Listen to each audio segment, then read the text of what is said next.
Hello and welcome to Reykjavik Grapevines Newscast. My name is Valur Grettisson, Editor-in-Chief at Reykjavik Grapevine. This is Polly, our Chief of Morale at the office, and a journalist now, I guess. We have a spectacular view here, and we're in a very special place actually. I'll get back to that later. But we can't really go there. We're gonna go there, but right now there are like birds are like having eggs and whatnot, and it means that we can't have dogs here until 4th of July. We have to respect that. But we're gonna show you a little bit around here. I'll explain a little bit later. But first thing first, come on.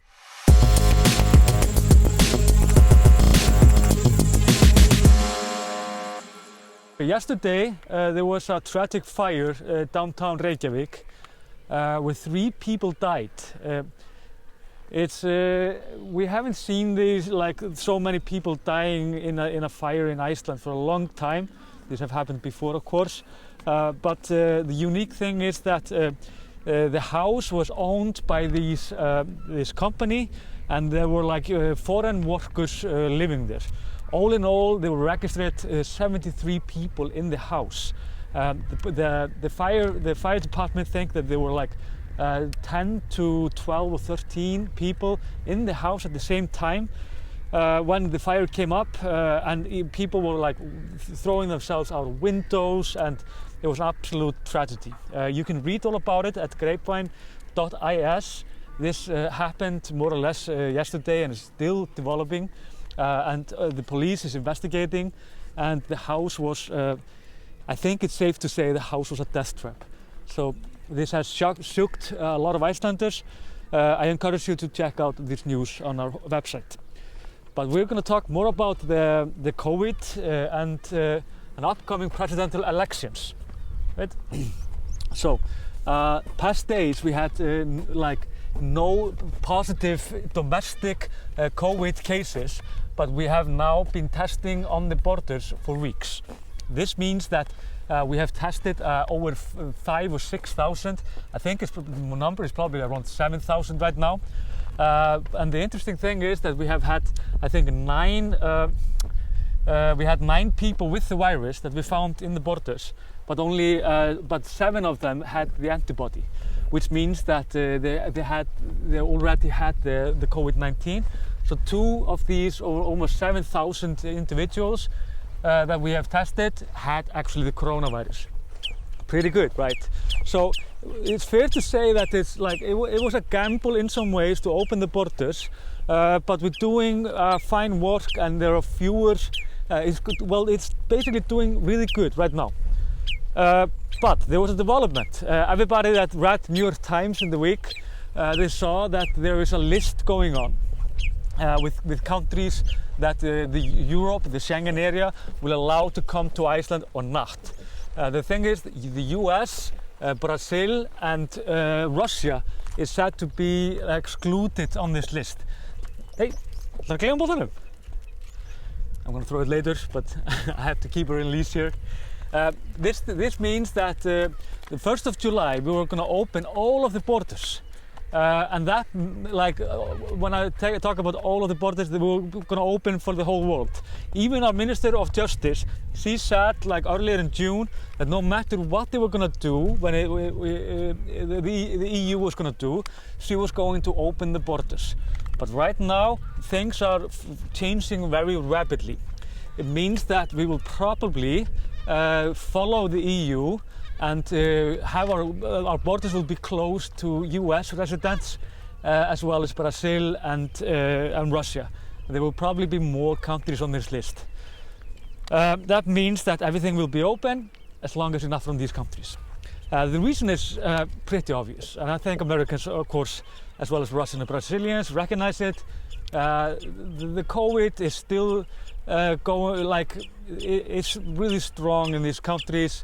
At least, I mean, most of the news are of course from the US, and everybody that reads news there can see that nobody has any control on this pandemic there. So these are dangerous countries when it comes to allowing them to travel. it's sad, to be honest. I don't know, but it's how it goes. If this will take effect, and when it will take effect, it will probably last for the month until August. You can't see in like how that would change right now, especially when you have, especially when you're. Hey, there's a car actually coming.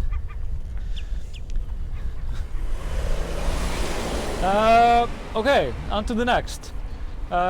We had nurses. They were going to strike, and they actually postponed their strike the day before or the night before. And this is important because if we would not have done that, our ability to test on the borders would have been much lower, which means that like we would have to tell much more people to go away, send them back basically, or tell them to quarantine. So that's not good, of course, but it's good that it happened. Also, in the north of Iceland, in Siglufjörður, Akureyri, mostly in Siglufjörður,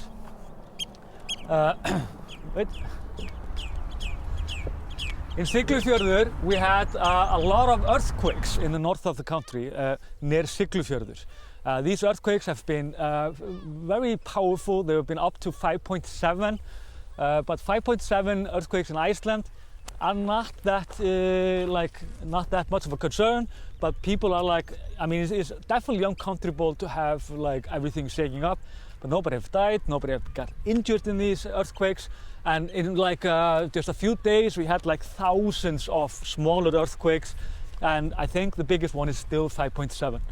So that means that that they're like the country. I mean, we live in Iceland, and we always have earthquakes every day, every moment, more or less. It's probably earthquake somewhere right now.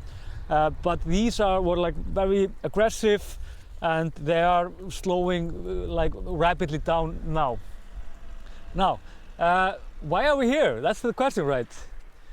Today is the 26th of June, and it's actually the birthday of our president, Guðni T. Jóhannesson. Also, tomorrow there's a presidential elections. The presidential elections are in Iceland every 4 years, of course, and we have the president, Guðni T. and he has been here for 4 years. He was elected in a very dramatic presidential elections 4 years ago, but he had like a candidate going against him now, which name is Guðmundur Franklín. Guðmundur Franklín is he is a stockbroker. He was living in the U.S. for a long time, and he has been a political figure in Iceland. He's been like with a political party called the Right Green, like Green to the Right. It never got any traction, never got any member to the parliament or anything like that. And he decided to go against Guðni T. The reason is he's like eating the goose shit. I don't know. The reason he wanted to go against Guðni T. which is like, it's happened often before, but this is perhaps like a little bit like stranger than often, these elections, because he is like a very Trumpish figure, and he has been criticized a lot before, for his populistic approach of things. So he wants to use, and the funniest thing, just to explain it a little bit better, is I imagine it's like impossible for foreigners to understand this, but like our constitution, which we got 1944, we basically changed the word king into a president, which means that we basically we took all the power from the president and just named him like president, and everything we do is done by the parliament, and the prime minister is more or less the man in charge. So this is more as a symbolic figurehead in Iceland, a little bit like a queen or something like that. Very but he has this one thing. The president is like, he has to sign all laws that are passed at Alþingi, at the parliament. It means that if he doesn't, and this have happened twice, we the people we will be able to vote about it. this is only done like in a very dramatic situation. The first one was because of very controversial media laws, and in 2012 then we did it because of iSafe, and then we had a referendum about the iSafe, and it was not passed in any sense, and of course in the end we won that case, so we never had to repay the debt of the bankers because of iSafe. Tomorrow is the presidential elections, and the turnout is more or less always around 70-75% votes. And Guðni TH has, like in the polls, he has 92%, at the same time as Guðmundur Franklin has, like, I think 7%. So this is almost not a contest, almost not news. But Guðmundur Franklin he has like been very aggressive about in the discussion, and some people like it, some don't. But there are questions about populism in Iceland right now, something that Icelanders have almost always rejected in any form. So there you have it. If you live in Iceland, you can go to, I'm not sure what homepage. We are actually doing one news for greipand.is, so you can know where to vote if you can vote. If you're born in 1940, if you have been living here since 1946 and you're Danish, then you can actually vote. But if you're from the US or the EU countries, then you have to check if you can vote and stuff like this. Yeah, it's a beautiful day. This is Bessastaðir. I think actually we can see the presidents over there. The funniest thing about this embassy is that it's very open. There is no security to talk about around here most of the time.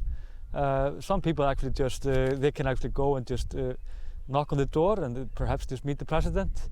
We have a very like loose loose attitude towards him. The president figure in Iceland have always been very popular and always very loved, like since 1944, since we became independent. So, and also Guðni TH is just a nice guy. He likes humanity. That's something that Icelanders really love. Here we are. This place is called Álftanes. The birds are getting crazy because of the dog, I think. They're like, I don't know if you hear it, they're like chirping all around. But I think we need to find her balls, he lost it. Also remember to like and subscribe. If you want to support us, you can always go to greipand.is. There we have the High Five Club. If you want to go and shop some Icelandic stuff, you can shop like buy like Icelandic books in English, of course, clothes and more like that. Then you can go also to our homepage greipand.is, shop, and you will find like a ton of stuff to buy. It helps as much as supporting us in High Five Club. So just remember that.